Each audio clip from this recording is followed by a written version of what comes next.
Okay, now as an exercise, there are a few things I want you to do here. First, I'm going to show you, but you can also find a detailed description in the PDF I've attached to this lecture. In the registration form, add a new field called phone and make it required and limited to 50 characters. Do all the necessary steps and make sure when you register a new user, their phone number is saved in the database. Remember to apply the necessary changes in the other registration form, which is called by external login providers. Next, I want you to limit movie management operations to our store manager. Earlier in this section, I only protected the new movie page. So I want you to extend this to all other operations, including our movies API controller.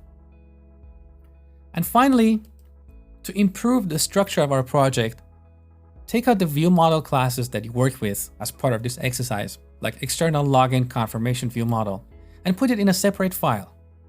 This is really poor practice to have one file with so many classes. Same goes for the two classes we have in identity models, application user and application DB context. Extract these classes and put them in separate files. So that's it for this section.